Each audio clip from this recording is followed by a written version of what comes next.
Good morning to all of you. चलिए start करते हैं। आज क्या देखेंगे हम लोग? ग्राफ थ्योरी में आगे पिछले लेक्चर में क्या देखे थे?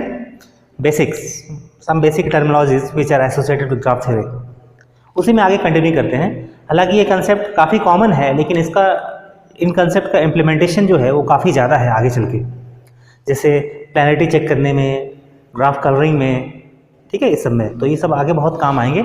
और फिर हम लोग कुछ थ्योरम्स देखेंगे ग्राफ से रिलेटेड, कैसे थ्योरम को प्रूव करते हैं, वो काफ़ी इंपॉर्टेंट थ्योरम्स हैं। नाउ ये हम लोग एक एग्जांपल ग्राफ लेके रखे हैं। बताइए तो किस टाइप का एक ग्राफ है? ये अनडायरेक्टेड है क्योंकि एजेस में जो है डायरेक्शन नहीं है। नाउ अगर हम बात करें, सपोज हम दो एज लेते हैं, एक E3 और E4, ठीक है। इसमें कितने वर्टेक्स हैं? 1 2 3 4 5 वर्टेक्स हैं। एजेस कितना नंबरिंग किया हुआ है? 1 2 3 4 5 6 7। There are 7 edges and 4 vertices. Now E3 के अगर एंड वर्टिसेस से बात करें तो E3 का एंड वर्टेक्स है वो क्या है? V1 है और V3 है। अब ये ऑर्डर्ड पेयर नहीं है। ऑर्डर्ड पेयर का मतलब है ऑर्डरिंग मायने रखता हो, ठीक है ना। E4 के बारे में आप क्या बोलेंगे? इसका जो एंड वर्टेक्स है वो क्या है? V2 है और V4 है। क्या दोनों का एंड वर्टेक्स सेम है? नहीं, तो ये दोनों पैरेलल एज नहीं हो सकते। लेकिन अगर हम E1 और E2 की बात करें तो E1 का जो एंड वर्टेक्सेस है वो है V1 और V2। सिमिलरली E2 के लिए जो एंड वर्टेक्सेस है वो भी है V1 एंड V2। तो इन दोनों एजेस के लिए जो एंड वर्टेक्सेस है they are same, so they are called parallel edges. Clear है चीज? डेफिनेशन में भी वही लिखा हुआ है, when more than one is associated with a given pair of vertices they are called parallel edges। ये पैरेलल का सिंबल है, ठीक है। टाइम बचाने के लिए हम लोग ऐसा लिखते हैं पैरेलल।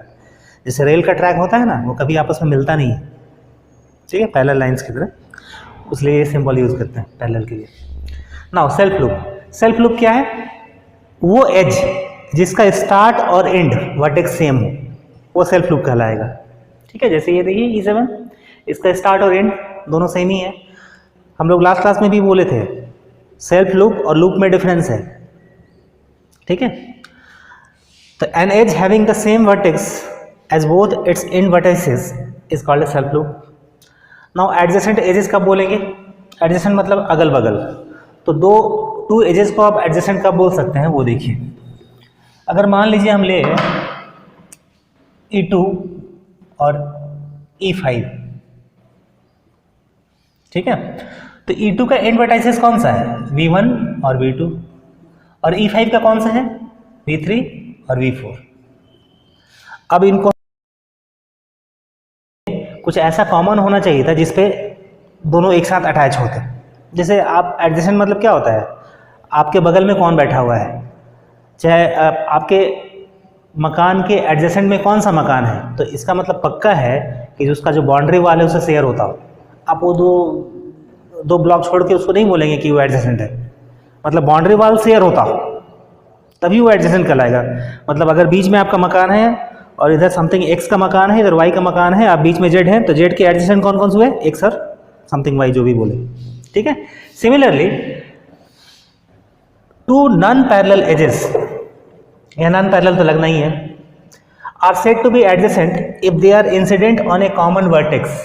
मतलब एक कॉमन, देख रहे हैं ना, कॉमन बाउंड्री वाल की तरह। तो जैसे अगर हम बात करें, हम लोग एजेस की बात कर रहे हैं, तो E2 और E4 की अगर हम बात करें, तो अगर इनकी बात करें तो E2 का जो है वो है V1 और V2 है एंड वर्टिसेस, और E4 के लिए क्या है? V2 और V4 है। अब इसमें एक चीज़ कॉमन है, वो है V2, इसलिए दोनों क्या कहलाएंगे? Adjacent edges. ठीक उसी तरह जैसे एडजेसेंट एजेस डिफाइन किए, एडजेसेंट वर्टिसेस को भी हम डिफाइन कर सकते हैं। एडजेसेंट वर्टिसेस क्या होंगे? जो एक सेम एज को शेयर करते होंगे, क्योंकि एक एज लीजिएगा तो दो वर्टेक्स अपने आप आ जाएंगे, ठीक है। ये कंसेप्ट एडजेसेंट वर्टिसेस वाला समझ में आ गया। नाउ डिग्री ऑफ वर्टेक्स, किसी वर्टेक्स को के डिग्री को आप कैसे डिफाइन करते हैं? तो पहली बात, डिग्री ऑफ वर्टिसेस को आप ऐसे लिखते हैं मैथमेटिकल टर्म में डिनोट करने के लिए, it is called D for degree, और ये ब्रैकेट में VI। यहाँ VI का मतलब कुछ भी हो सकता है। जैसे यहाँ हम लोग वर्टेक्स 4 लेके रखे हैं, तो यहाँ आपको लिखना पड़ेगा वेयर I = 1 to 4, ठीक है। अब अगर एल्गोरिथमिक टर्म लिख रहे हैं तो क्लैरिटी के लिए, अदरवाइज आप ऐसे ही लिख के छोड़ देते। तो इसका मतलब है degree of a particular versus degree of a particular vertex V I. तो अगर हम V1 की बात करें तो V1 का डिग्री क्या होगा, देखिए 1 2 3, क्योंकि इस पे 3 एज आके इंसिडेंट हो रहे हैं। अगर V2 की बात करें तो डिग्री क्या होगा, 1 2 3, ठीक है। सिमिलरली अगर V3 की बात करें तो अगेन उसमें क्या है डिग्री, 1 2 और 3। अगर V4 की बात करें तो डिग्री क्या होगा V4 का, 1 2 3 4, सेल्फ लूप को 2 बार काउंट करते हैं, ठीक है, ध्यान रखिए ये चीज 4। और अगर V5 की बात करें, 5 वर्टेक्स है हमारे पास, ठीक है ना, तो इसमें सिर्फ एक है, एक तो ये कहलाएगा डिग्री। यहाँ सिर्फ हम डिग्री बोल रहे हैं, लेकिन जैसे ही ग्राफ डायरेक्टेड हो जाएगा वहाँ आप सिर्फ डिग्री नहीं बोल सकते, वहाँ कंसेप्ट हो जाएगा इन डिग्री और आउट डिग्री, लेकिन वो हम लोग तो बाद में देखेंगे। अभी हम लोग फिलहाल इसी पे फोकस करते हैं।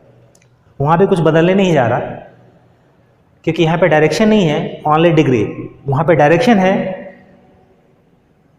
वहाँ दो चीज़ें आ जाएंगी, इन डिग्री अगर कोई एज उस वर्टेक्स पे इंसिडेंट हो रहा हो, और अगर वहाँ से बाहर निकल रहा हो तो आउट डिग्री, ठीक है। अब इतना कंसेप्ट क्लियर होने के बाद हम पहला थ्योरम लेते हैं जो कि बड़ा ही इंपॉर्टेंट है।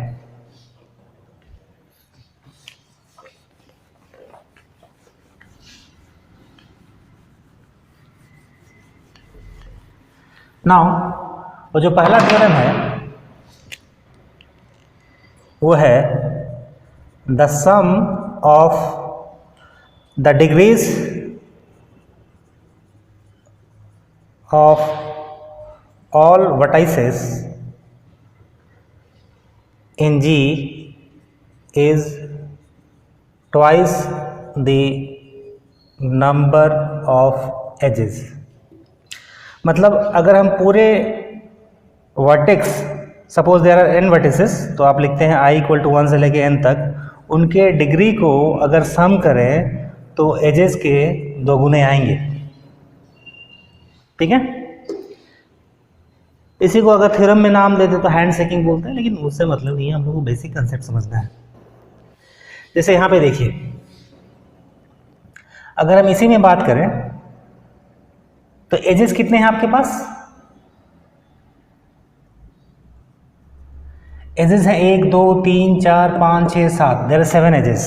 इसका मतलब अगर इन सारे के डिग्री को, सारे वर्टेक्स के डिग्री को अगर जोड़ दें तो एजेस होना चाहिए 2 × 7 मतलब 14, ठीक है। अब हम डिग्रीज को जोड़ते हैं। V1 का डिग्री कितना है,